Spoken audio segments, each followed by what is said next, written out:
Alhamdulillahilladzi hadana li hadza wa ma kunna linahtadiya laula an hadana Allah. Asyhadu an la ilaha illallah wahdahu la syarika lah wa asyhadu anna Muhammadan abduhu wa rasuluhu la nabiyya wa la rasula ba'da.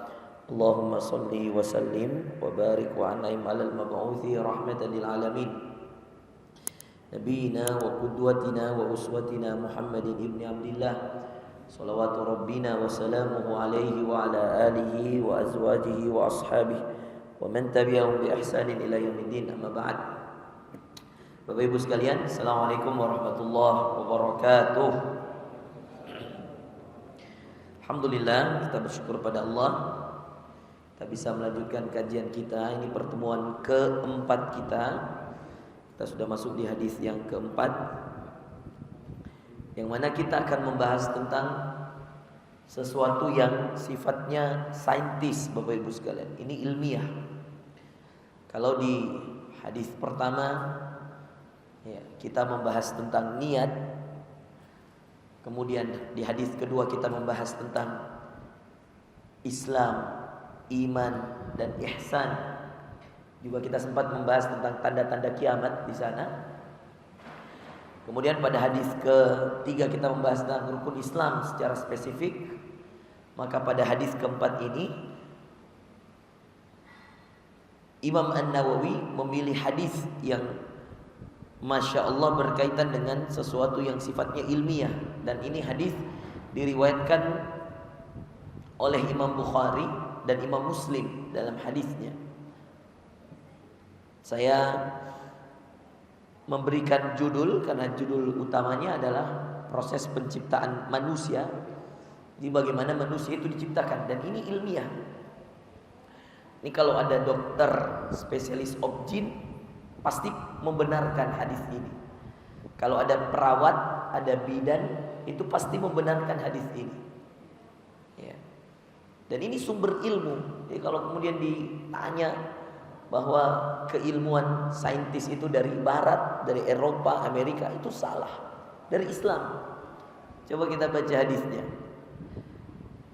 Ya. Sudah live? Yang kita live-kan ya di YouTube, ini di Umpat Channel.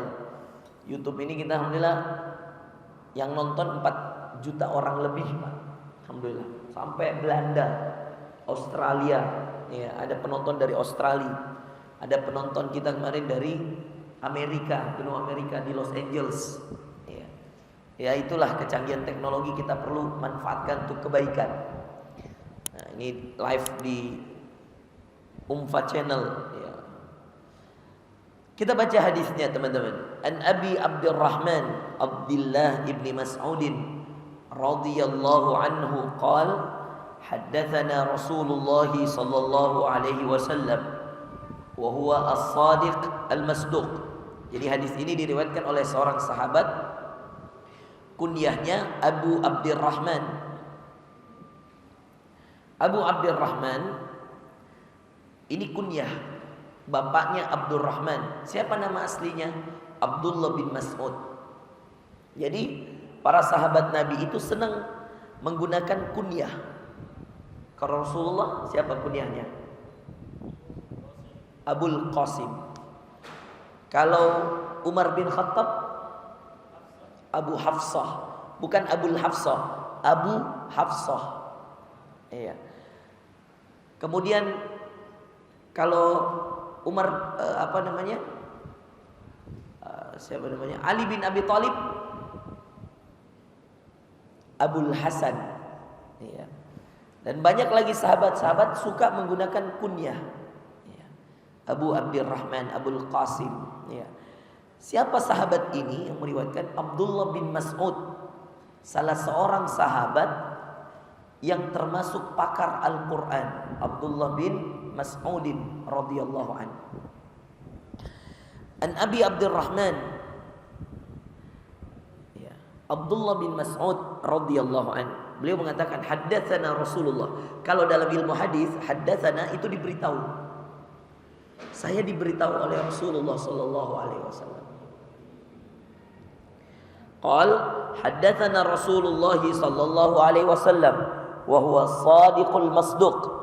Saya diberitahu oleh Rasulullah SAW dan Rasulullah itu as-sadiq. As-sadiq itu yang terpercaya, al-masduq yang dipercaya dan yang terpercaya. Itulah as-sadiq al-masduq.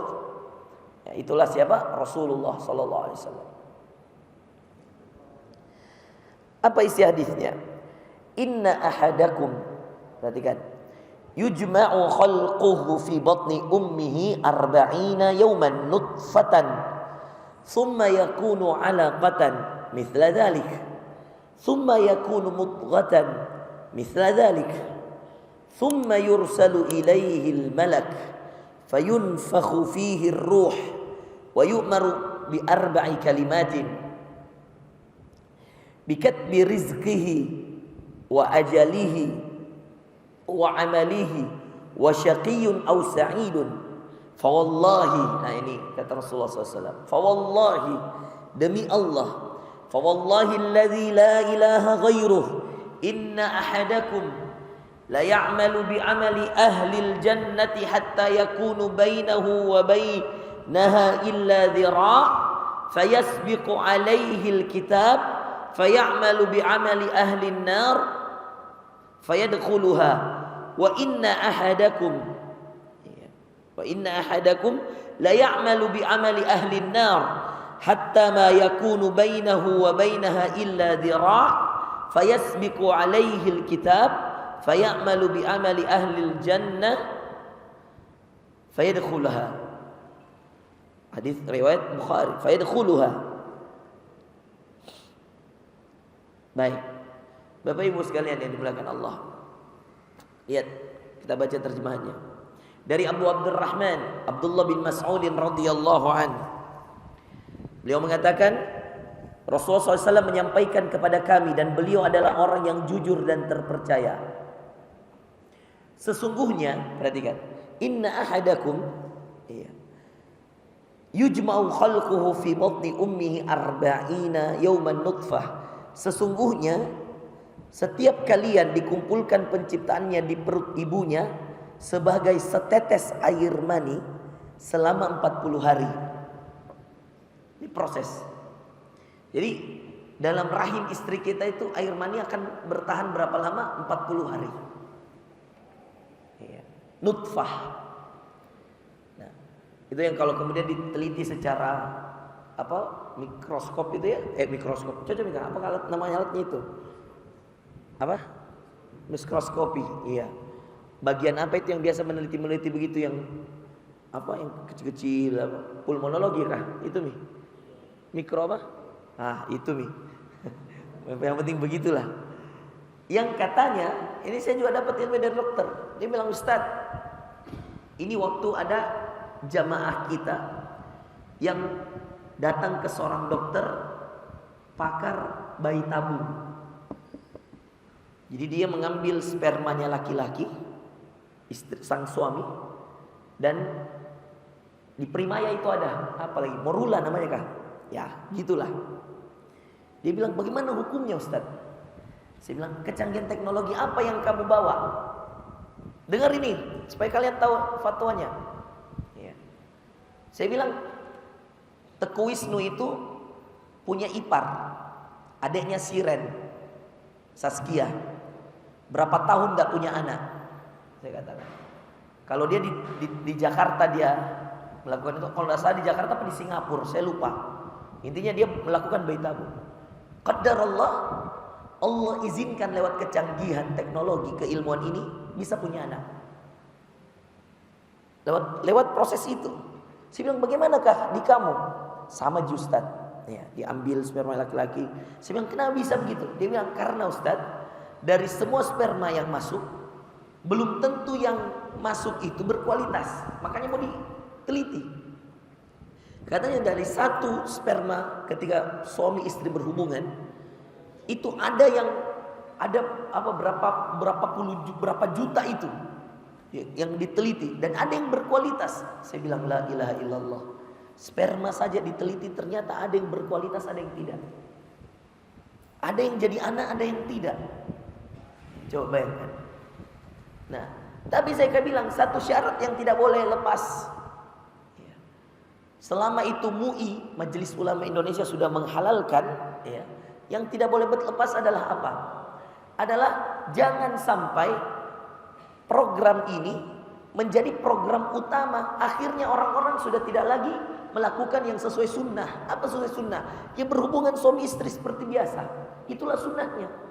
Ya. Jangan mengatakan mentang-mentang ada program bayi tabung lalu kemudian semua orang yang punya uang bikin anaknya lewat bayi tabung. Oh, nggak usah. Itu masalah rezeki, saya bilang. Tetapi kemudian yang harus juga diperhatikan adalah ketika orang menjadikan bayi tabung ini sebagai solusinya, ketakwaannya, ketawakalannya pada Allah harus mengalahkan dari oh iya Ustaz, dia bilang gini dokter, dia bilang oh iya Ustaz, kami saja nyoba berkali-kali belum tentu jadi Ustaz. Mereka nih dokter yang berkali-kali nyoba menggabungkan berapa pasang, ada memang pasangan Ustaz berkali-kali dicoba, tidak cocok, tidak bisa jadi. Saya bilang, oh begitu dok. Saya bilang, kita tahu kenapa itu. Kenapa tidak bisa?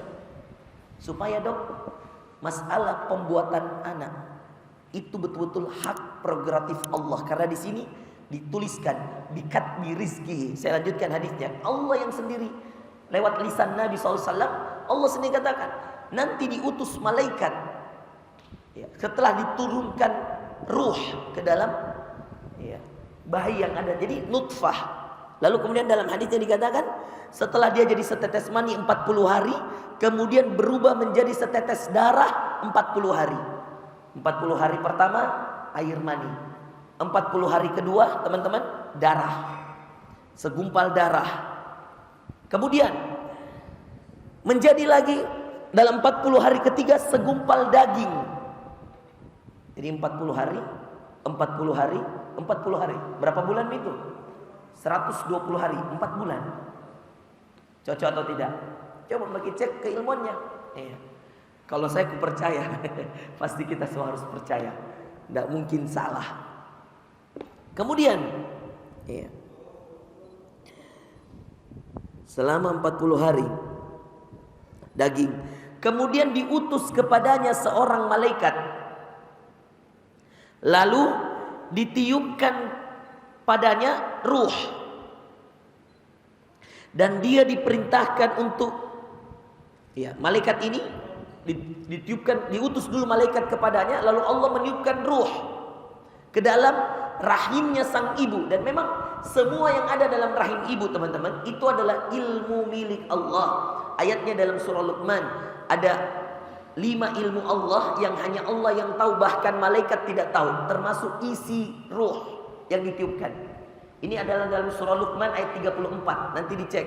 Innallaha indahu ilmus sa'ah. Ini kalau dalam bahasa hadisnya Nabi, mafatihul ghaib, kunci-kunci ilmu gaib. Makanya ketika Allah yang tiupkan ruh, malaikat juga tidak tahu isinya laki-laki atau perempuan, hanya Allah yang tahu.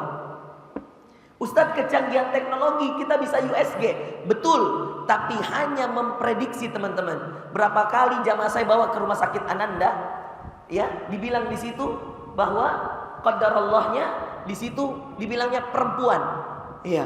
Kemudian keluar perempuan dan laki-laki, kembar, perempuan dulu keluar baru laki-laki. Ternyata masih ada laki-lakinya. Di Paramount ini petara nih, kurang hebat apa kecanggihan teknologinya? Sama. Dibilang perempuan, keluar laki-laki. Coba, ya kan? Ini ilmu teknologi mendekatkan. Tapi mohon maaf, ilmu milik Allah kepastian. Coba lihat, teman-teman, perhatikan depan. Apa 5 ilmu milik Allah? Innallaha 'indahu 'ilmus sa'ah. Hanya Allah yang tahu ilmu tentang kiamat. Wa yunazzilul ghais, hanya Allah yang tahu ilmu tentang turunnya hujan. Malaikat Jibril pun tidak tahu teman-teman. Kapan kiamat Jibril juga tidak tahu. Tanda-tandanya ada. Hujan, tanda-tandanya ada. Tapi ilmu mutlaknya hanya Allah. Allah mau taruh di sini tiba-tiba turun hujan keras, di Petarani tidak. Bisa saja. Sering saya seperti itu. Di Makassar kita jalan di satu daerah, tidak hujan. Masuk daerah lain sudah basah jalanan. Sering. Apalagi ilmu yang ketiga, wa ya'lamu ma fil arham. Ilmu ketiga yang hanya Allah yang tahu, isi perutnya ibu yang sedang mengandung. Jadi sudah betul, tidak salah rumah sakit, tidak salah rumah sakit Unhas, bukan alatnya yang salah. Tidak salah rumah sakit Paramount, tidak salah rumah sakit Ananda, tidak salah rumah sakit Wahidin, tidak ada yang salah. Ketika kemudian dia USG itu ibu hamil, tiba-tiba keluar lain. Padahal di USG dari 6 bulan, 7 bulan, 8 bulan, 9 bulan, 4 bulan berturut-turut dia USG. Dia pergi kontrol, sehat bayinya, iya, apa bayinya, perempuan, keluar laki-laki, tidak salah. Saya tidak menyalahkan dokternya, saya tidak menyalahkan alatnya. Saya cuma mau kasih tahu, dok, ini ilmu Allah. Harus kita sadar diri. Jadi jangan mungkin merasa kecewa kalau misalkan lain kita USG, lain keluar. Meskipun, mohon maaf, secara jujur 90% pasti benar itu USG. 90%. Kalau dibilang dokter laki-laki, 90% laki-laki karena kecanggihan teknologi. Tapi mohon maaf, pasti ada yang gagal, pasti ada yang salah. Saya berani jamin. Sampai kiamat tidak ada berani. Ya, saya berani katakan dan tidak mungkin ada berani dokter memastikan pasti ini laki-laki. Ya, coba memastikan tiba-tiba berubah. Ya, karena milik Allah supaya tidak ada yang sombong Bapak Ibu sekalian. Dan Luqman ayat 34. Ya, ada ilmu kita dapat, catat Ki, Luqman ayat 34. Jadi kalau ketemu Ki bidan, perawat, dokter objin, catat. Bawa pulang ini ilmu. Hanya ini, 5 ini tidak dikasih. Bahkan Rasulullah tidak dikasih tahu kapan kiamat, kapan turun hujan, tidak dikasih tahu. Makanya kenapa Nabi istisqa, salat minta hujan, karena Nabi nggak tahu kapan turun hujan, teman-teman. Nabi nggak tahu apa isi dalam perut rahimnya. Jadi bayangkan, dulu tidak ada USG. Bagaimana orang-orang ibu-ibu yang hamil itu mengetahui laki-laki atau perempuan? Tidak tahu. Ya, kalau kita di Bugis, biasanya Nabi bilang nenek-nenek kita dulu, kalau kencang tendangannya itu laki-laki itu. Zaman duluan, ya. Tahun 80 70-an, ya. Dia bilang, bagaimana cara tahu ini laki-laki atau perempuan? Ya. Dia bilang kalau kencang tendangannya, sakit kok rasa, biasa laki-laki. Ya. Ada yang menarik teman-teman, di Palestina kembar 4. Demi Allah, teman saya di Lampung namanya Rizwan. Makanya dia juluki dirinya ayah kembar 3. Namanya Rizwan. Jadi selalu di fotonya di mana memang dia brand dirinya kembar 3. Perempuan 3 kembar. Masalahnya kan ada hadis kalau anak perempuan ya. Dia kembar 3. Mana ini anak-anaknya ini. Jadi sekali melahirkan istrinya itu langsung kembar 3 nih, Rizwan. Nama teman saya nih, Rizwan. Ya, Ustaz Rizwan namanya, di Lampung, sama-sama dari pesantren Gontor dulu. Beliau itu lahir langsung 3 anak perempuan semua dan kembar mirip gitu loh, masya Allah. Dan kan ada hadisnya, kata Nabi SAW, siapa yang punya 2 anak perempuan, 3 anak perempuan, lalu dia perbaiki pendidikannya, dia perbaiki akhlaknya, ya, maka dijamin bagi orang tuanya surga. Saking susahnya menjaga anak perempuan.